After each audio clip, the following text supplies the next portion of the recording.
हा आणि सरपंचाला काय घंटा आहे काय? सरपंचाला घंटा उठून देते. आज सरपंच तळागाळामध्ये काम करणारा उपसरपंच सदस्य असेल, आज एखादी डिलिव्हरी असेल, पहिला सरपंचाला फोन जातो रात्रीचे 2-2 वाजता 1-1 वाजता. सरपंच आऊट झाला, सरपंच कुठे आहे, ॲम्ब्युलन्स बोलवा, फोन करा, सरपंच आऊट झालेला आहे, सरपंचाला बोलवा.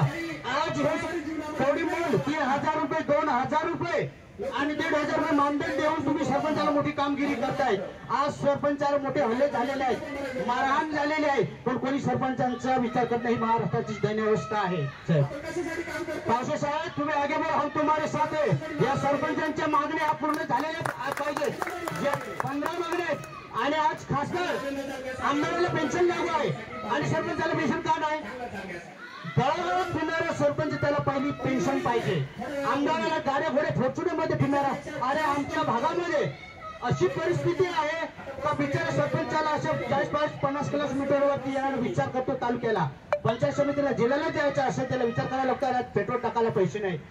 अरे एखादी एनजीओ संस्था आहे, एखादे कार्यकर्ते एखाद्या शहरातून एखादं कोणी पण एनजीओ आले किंवा कोणत्याही एखादा कर्मचारी आले पहिले सरपंचाला शोधणार.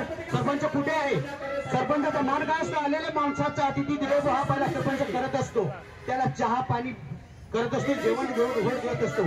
अहो त्याचेच पैसे पकडले बनायला 20-25 हजार रुपये खर्च होतो सरपंचाचा. आणि एखादा दुर्गम भागाला सरपंच कुठून करणार? आज 1500-2000 रुपये मानधन देऊन आणि त्याच्यावर सेवा करायला लावतात. अरे हा सरपंच एनी टाइम जेवण म्हणजे सेवा करतच असतो, त्याच्या रक्तामध्ये असतं, पण त्याचा कोणी विचार करत नाही. तर माझ्या कुठे ह्या मागण्या पूर्ण झाल्या. माझ्या सरकारला विनंती आहे पावसे साहेब की आपल्या मागण्या पूर्ण झाल्याशिवाय आपण मागे हटायचं नाही आणि हे धरणे आंदोलन चालू ठेवायचे. जय हिंद, जय महाराष्ट्र.